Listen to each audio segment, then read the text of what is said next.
Among the soldiers, there was the famed city-state Kremnos, a place every warrior longed for. To be crowned champion of the Kremnos festival was an honor that only the cream of the crop could attain. There's no glory to be found in an accolade, only obtainable through slaughter. A man blocks my way. His name is Maidamos, Crown Prince. Despite being a man of few words, news of his deeds had traveled far and wide. His tale is an extraordinary one, they say. Cast off a cliff by his father at birth, he plunged into the sea of souls and drifted for 9 years. He managed to survive all of that? Even the god of death turned him away. An immortal body, a gift bestowed upon the man. As with every other Chrysos heir in Amphorius, a blessing, yet also his curse. The taciturn man is seated at the table, expecting me to break the silence. Before us is a cup filled to the brim with a crimson liquid. People considered it a Kremnoan tradition to sustain their bodies with fresh blood. In popular legends, every body on the battlefield was taken. Arrogant amateur historian. He sees straight through my pretense, his gaze as keen and piercing as a lion's. This is pomegranate juice. The man scoffs. The reason it's called a wild tale is because Castrum Kremnos has long vanished. When their god descended into madness, the city likewise became shrouded in fog. Rumor has it that during the final battle of Castrum Kremnos, this man too took to the battlefield. Cutting down countless foes, fighting in a sea of blood, he drove his spear through the heart of the enemy king. Yet the tip of that spear was directed at his own homeland. A chatter breaks out among the people, and the man rises to leave. The truth of such rumors, he speaks only through his distant silhouette.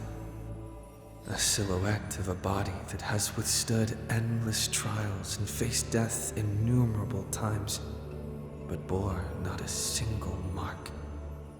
Maidamos, a hero of yore, now a traitor to Kremnos, the patricidal crown prince.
them?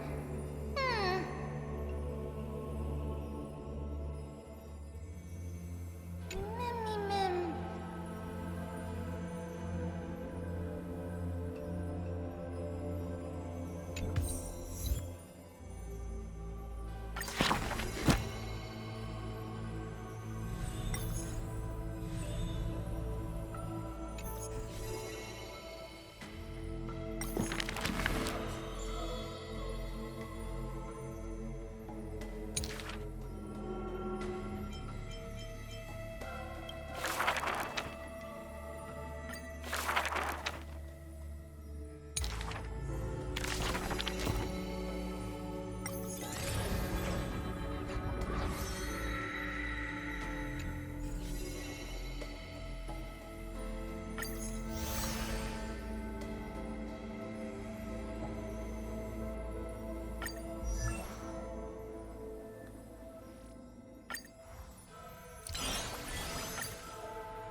You should take this opportunity to rest, Lord Finon.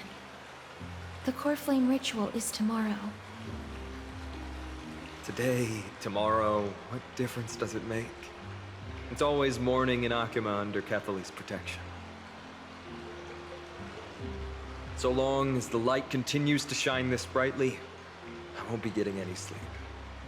Why force myself to shut my eyes when I can instead take this time to calm my mind and gather my thoughts? That counts as rest too. Have you thought things through, then? Not at all. Everything's a jumbled mess still. I don't even know where to start. The core flame was blazing hot in my palm in the beginning. But it has completely cooled off now. I can barely feel it. Miss Castoris, does this mean I'm a good match for Nikador? I don't quite get how it works, but if it's going to put you at ease, then I will say yes to that. Thank you. That's the abyss in the distance. Oh, that reminds me of the question I didn't get to ask. Back in the temple with the Scales of Justice, when Orynyx was trying to deter us, why did you stop me, Miss Castoris? Because I knew there must be another solution. Something more important than the fate of Amphorius. It is far too cruel and unfair to ask that of you. You should know that I would have gone ahead if Dan Heng hadn't come up with an answer in time. I know. You should not have hesitated then. I stopped you before I even realized it myself. It's fortunate we had the both of them there with us. Yeah. It's a good thing we had them. Are you still thinking about the past, Lord Finon? Every waking moment. I lied to the two demigods just now. I told them the duty of the Chrysos heirs is all I think about now. Do you think I managed to slip by Aglaïa's golden threads this time? No one fools her, Lord Finon. She merely chooses to turn a blind eye to our lies. You're right. How foolish of me to think I got away with it. I often wonder if someone as ordinary as me can really become a hero. I thought defeating Nikador would quell the voice of doubt in my mind. But it has only grown louder. I don't have the right words for you now, but I know you're far from ordinary, Lord Feinholm. Mighty often calls you Deliverer in jest, but I don't believe he means it mockingly. I should probably shut out these pointless thoughts and empty my mind until the hour of the ritual. I did that before sitting for Treeby's history exam. Who in the world could hope to go over those piles of documents and slates? I decided I was better off resigning myself to fate. That way I'd get more time to play and practice with my sword. How did you do on the exam, then? My score? I don't remember anymore. All I remember is Treeby punishing me to a full week of cleaning the Chrysos Heir's bath, and no one was allowed to help me. So High Priest Treeby can be strict too. Please continue with this mentality, Lord Feinon. I believe you'll be all right. Thank you, Miss Castoris. I think I'll stay here for a little while and keep all of those unruly thoughts out. It's not like anything will come of them anyway. The sights of Aides Elysiae, my homeland, have been flashing before my eyes lately. Those Kremnoans mastered some cutting-edge technology. If only I could separate my soul from my body too. That way I'd be able to fly my soul back to the comforting fields of my homeland anytime. That's the only place I can be momentarily at peace.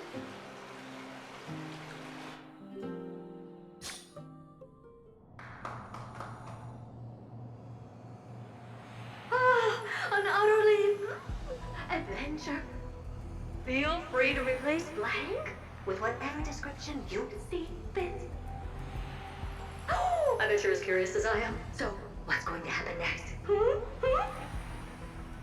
Oh, keep it together. All that excitement isn't going to get you anywhere, you know? Why don't you follow me into another tale on the other side of the cosmos? Ta-da! Recognize this place? Herta Space Station. The base of a genius and the cradle of science. Oh, look at all these puppets! Aren't they dearly exquisite? Let's just say I've already heard many others secretly gushing. She looks so pretty on more than one occasion. If you ask me though, they barely did justice to Madame Herta's beauty. Maybe just 10%. No, not even 1% of the real deal. Now, I'm no fawner here, just stating an objective fact. Remember this scene? Oh, it evokes so much emotion in me. The esteemed Madame Herta, Genius Society number 83, asking the great Noose a question. An attempt to gain a peek into the divinity's mysteries through them.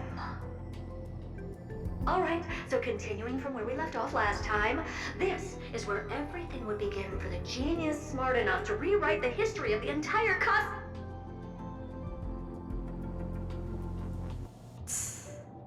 Fourth mirror? Who exactly are you talking to? Why, I was just ramping it up for our grand appearance, Madame Herta. So a dramatic debut? But what are the odds of that happening? Sure, slightly plausible, if I did manage to talk to Droidhead. But guess what's the problem? They have no reaction whatsoever. But look at this, Madame Herta. You're standing before Noose here. Oh, that? That's a hologram. What? I can't possibly summon the real Droidhead here, can I? Wait, what? You mean to say you've just been reciting your lines before a hologram? Yeah, creating dramatic value. Isn't that what you're most obsessed with? Moving on. Don't try, but you wouldn't even begin to imagine how difficult it is to send a message to Noose. And I went all out for it.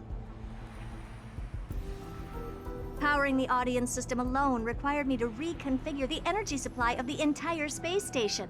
I had to switch it to hibernate mode before rebooting everything. Do you have any idea how much that costs? How much? How much?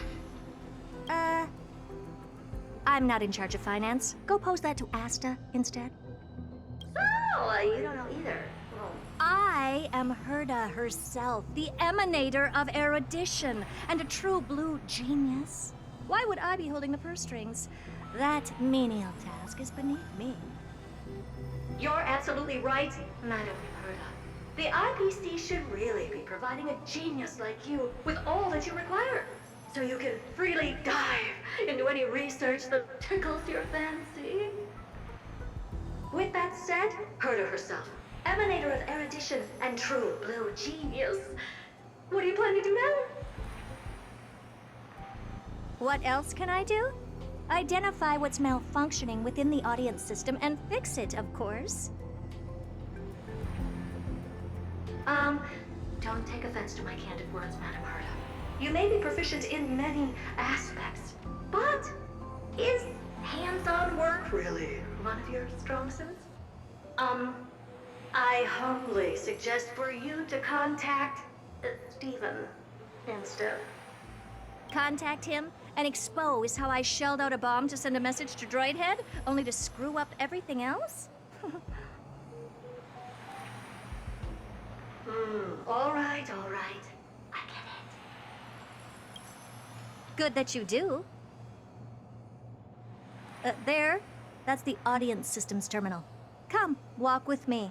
We'll check what's wrong with it. Aye, ma'am. Oh, but I can't walk. I can only float. What's with your witty remarks today?